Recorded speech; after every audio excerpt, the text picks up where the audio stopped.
Hey everyone, and welcome back to our channel. I'm Dr. Nahim Mizan, and today we have a pretty frightening video for you guys. But it's something that us physicians have known about for the past decade at least. And I really took it upon myself to spread this awareness to the public. Please, if this video is beneficial to you, consider liking, subscribing, leaving a comment. It really helps the YouTube algorithm. I'm a new YouTuber, so I'm learning that engagement is super important just to get these messages across. We need to sort of limit the amount of, let's just say, not very intellectual videos and things out there. And we need to really strive to bring back classic YouTube, in my opinion, where, experts in their fields talk about very niche things, and the audience members engage and really spread this information. I really do think that the American public and the global public really we need to bring back intellectualism. I really do feel that. And what I mean by that is using the intellect, not the movement of intellectualism. Anyway, today's video is on how private equity is literally destroying the American healthcare system. And on the channel that I had before, which was destroyed by YouTube bots, I actually vented for about an hour.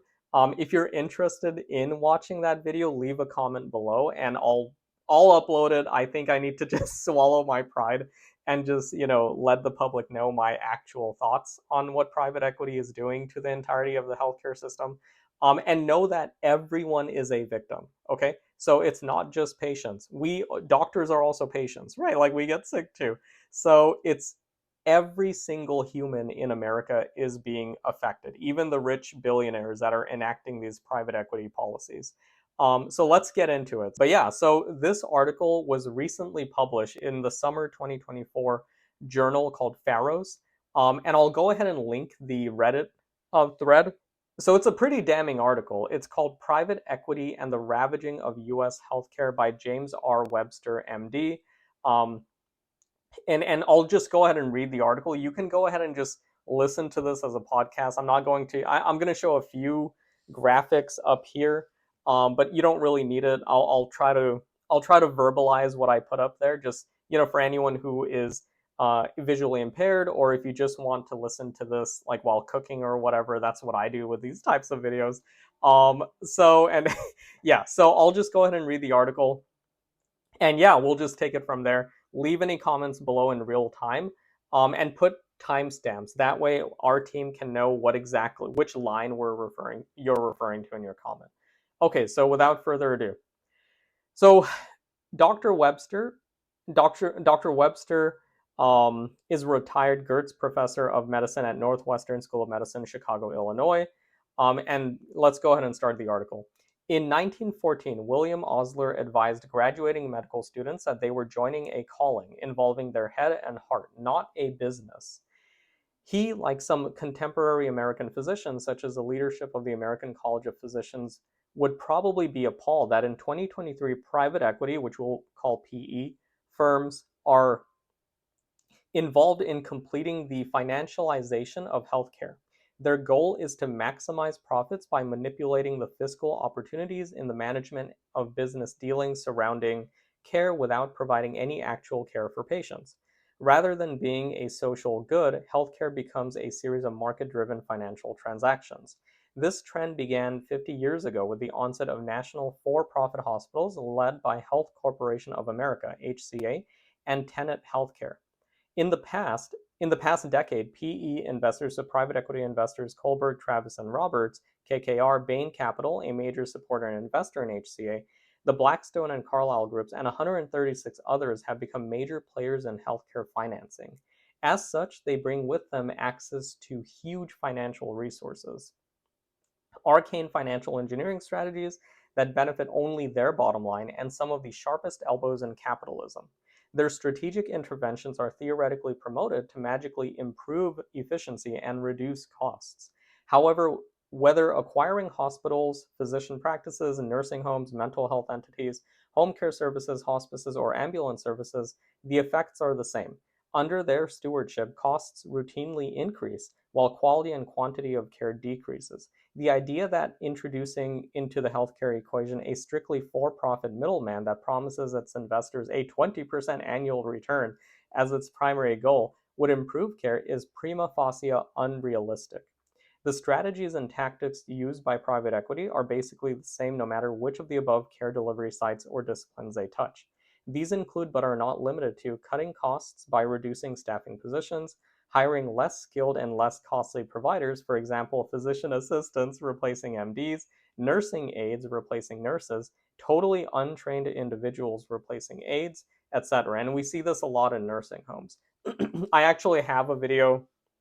Actually, I don't think I reposted it. But if you do want me to post a video on strictly nursing care in America or nursing homes like LTACs, long-term assist care, long-term assist care facilities, um, or sorry, long-term acute care or SNFs, which are skilled nursing facilities, or the worst of them all, in my opinion, ALFs, which are assisted living facilities, which are basically fancy medical hotels. Leave a comment below. We'll remake that video later on. Anyway, so totally untrained individuals replacing aides and mandating fewer home health or hospice visits.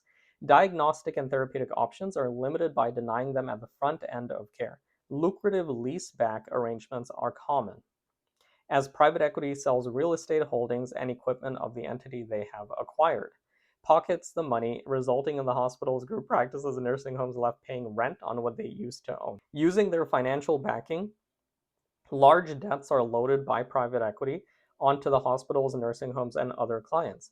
These funds are then short-circuited to the PE owners. Meanwhile, the private equity group also charge and pay themselves hefty consulting fees while undertaking dividend recapitalizations.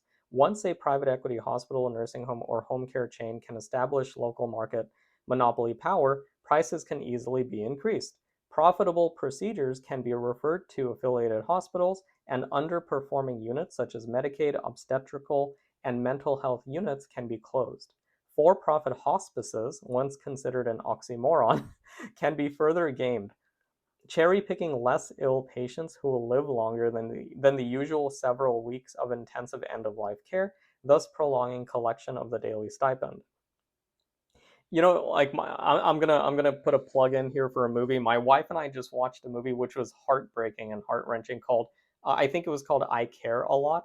And it's literally about somebody who does this, like someone who finds sick people and then turns into a corporate guardian, and then just pockets the money that the state gives to for the care of that elderly or sick person. It's devastating, and the reality is that there are people like this.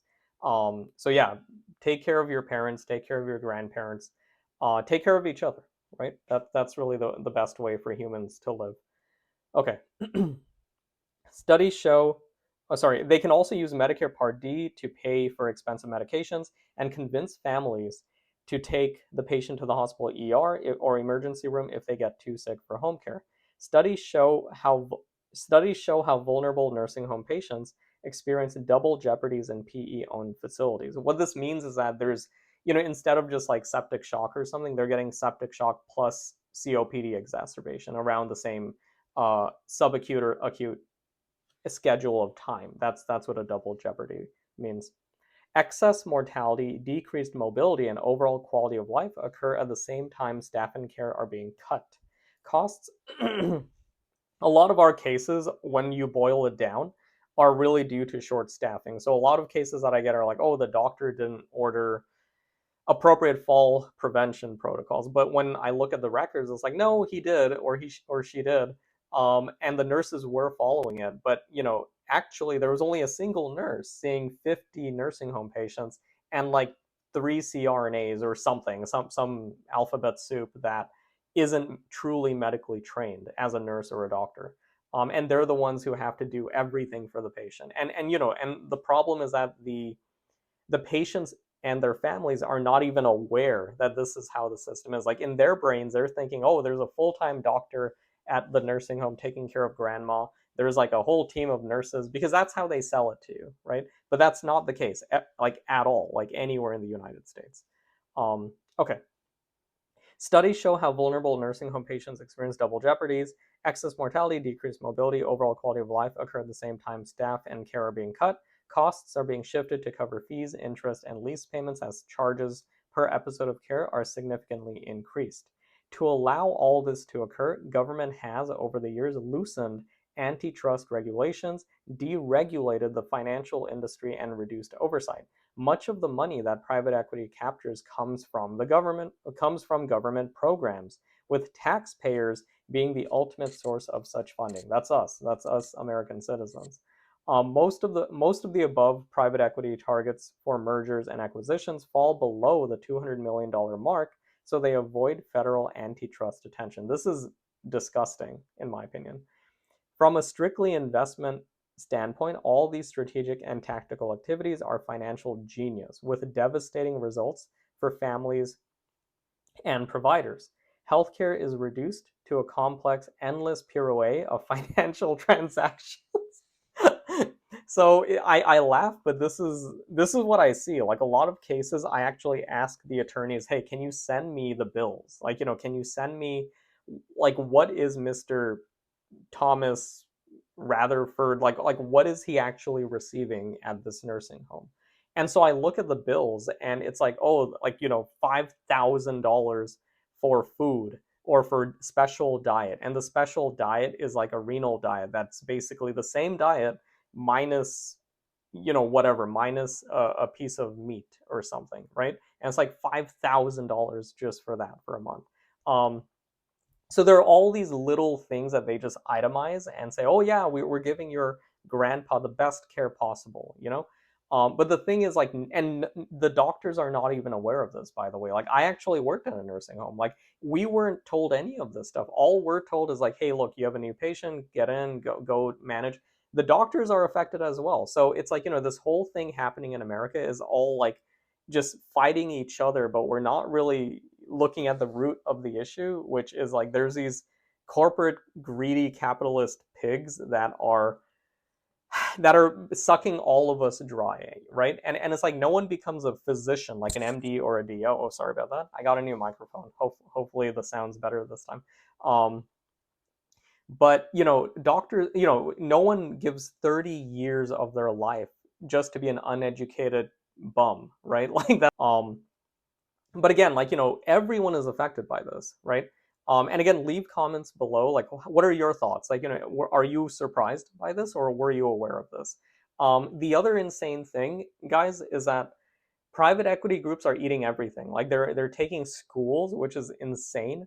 Like I have family who are in engineering, and even engineering groups are being overtaken by private equity groups. And every single thing in America is turning into this like transaction type dynamic where it's like, hey, if you want a bridge, just give us money, and we'll build you a bridge. Is the bridge going to be good? No. Are you going to hire good engineers? No. We'll probably hire some junior engineers. Instead of doctors, we're going to hire some physician assistants or some nurse practitioners or something. But, and everyone has a place. But if you're saying that these are doctors, they're not, right? So, if you want to get the most excellent care, you should go with someone who has the highest education level, right? That's just how it is. But again, like private equity groups, they're basically commodifying healthcare. So it's like, look, like, how do we maximize profits and minimize expenses? So if you apply that mentality to healthcare, then you get issues like what we're seeing in America. And by the way, the rest of the world doesn't do this, okay?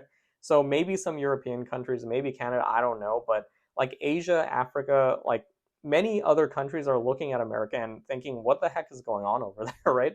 Like if you go to China, if you go to Bangladesh, you can get a full medical workup for the equivalent of what, 10 American dollars, right? And I'm saying this realistically, like I'm saying this from my own personal experience. So what if an issue of particular interest to physicians should be what happens to private equity employees if their owner folds and declares bankruptcy?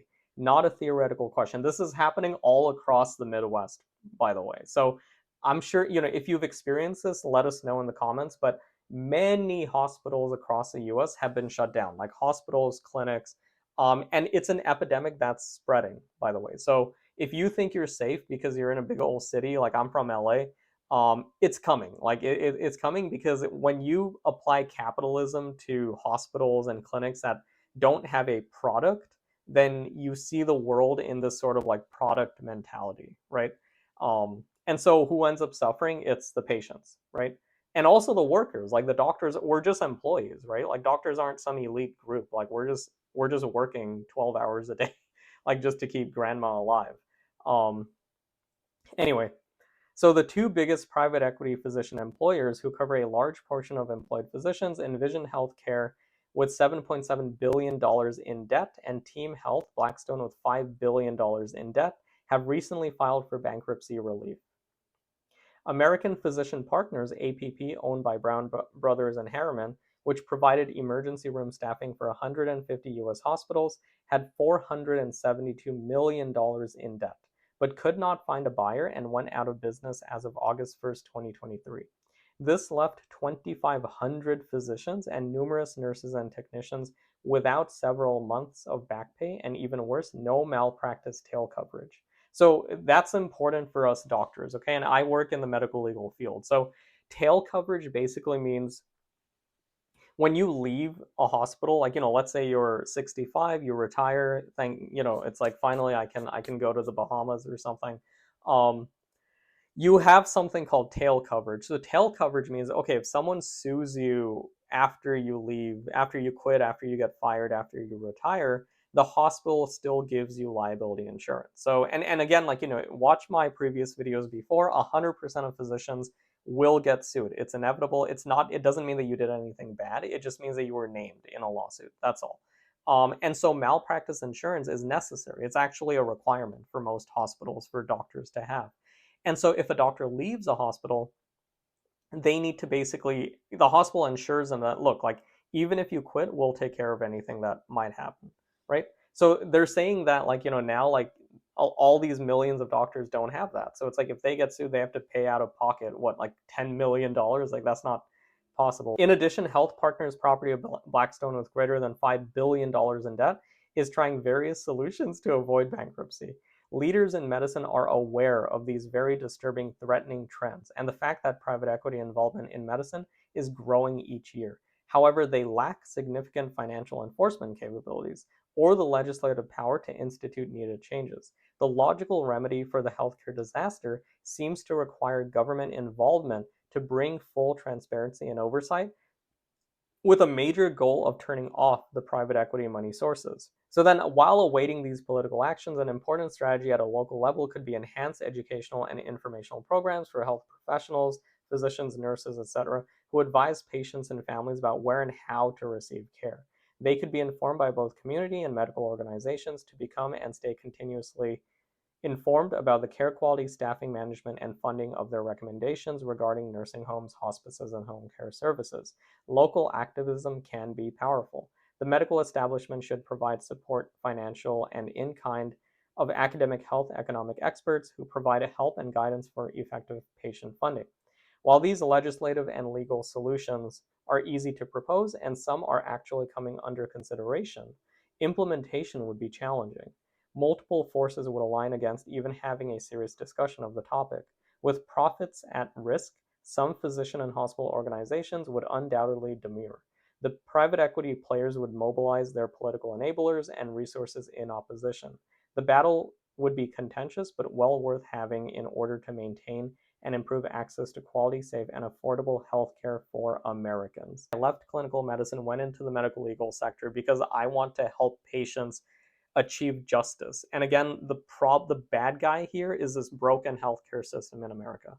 And why? The root cause is greed. It's literally greed. That's all this is.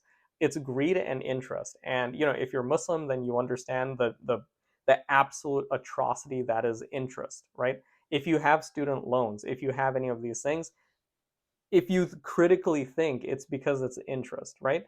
And people are pocketing our taxpayer money in order to line their pockets. And so, before, when, it's like that saying, like, when they went for someone, I didn't care, but then when they came for me, I cared. So before, healthcare wasn't affected. Like before, like corporations and markets and everything, like small businesses and things were being affected by corporations. And then we were like, oh man, that sucks. Like, let's shop at your local, your local grocery store. And now it's affecting hospitals and clinics, right? And so it's like when something is negatively affecting the common man, like, and our healthcare itself, we all need to stand up. Like, we all just can't like blame each other, because we're all being affected, by the way, right? Um anyway, I took up way too much of your guys' time. Thank you for watching.